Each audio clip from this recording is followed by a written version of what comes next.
The information floodgates may have opened sooner than expected for the PlayStation 5. Over the weekend, a Reddit user with the screen name Ruthenic Cookie shared a string of details pertaining to the upcoming console from Sony. These are obviously all unconfirmed rumors at this point. However, there is also a certain degree of credibility to consider. The same user correctly called out that Sony would be ditching E3 2019 a day before the official announcement. So, this confirmation does warrant attention on other claims being made by the individual. Hi, I'm Wes Malik from SegmentNext, and here's what you need to know.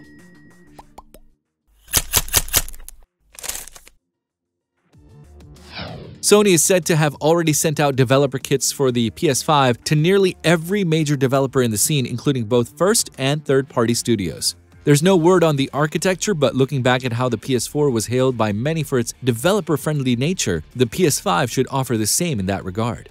The source has further claimed that the upcoming console is a monster and can pump out stable 60 frames per second at 4K resolution. Yes! Thanks to a custom Ryzen 8-core processor in the middle.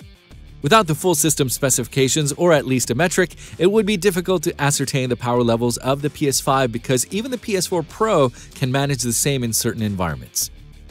Keep in mind that performance greatly depends on the game itself. For example, the PS4 Pro can achieve an impressive 4K 60 FPS experience in FIFA 17 and Diablo 3.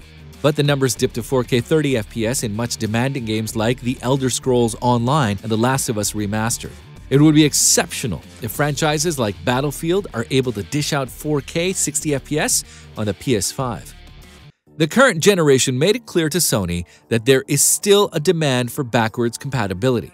While there's no telling if the PS5 will have support for this feature, most of the games releasing at the end of the PS4 cycle are said to be also releasing for the PS5 as well. This doesn't seem like backwards compatibility, but more like enhanced versions. In that light, Rockstar Games is apparently considering to release Red Dead Redemption 2 on the PS5 and will probably follow with Grand Theft Auto 5 as well.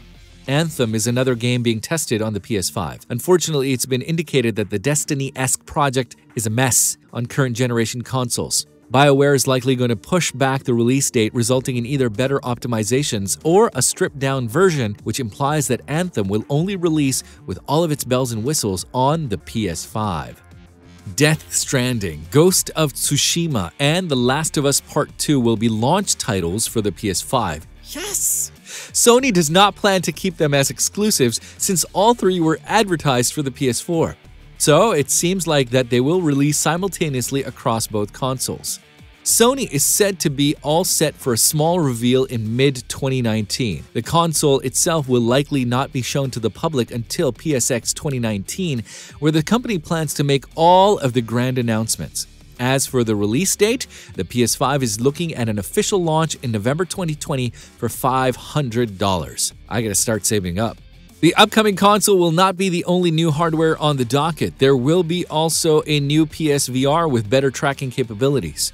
It will have no breakout box this time around, which will be inside the console instead. In addition, the new PSVR will have a special built-in camera that links directly with another built-in camera for the new DualShock 5 controllers.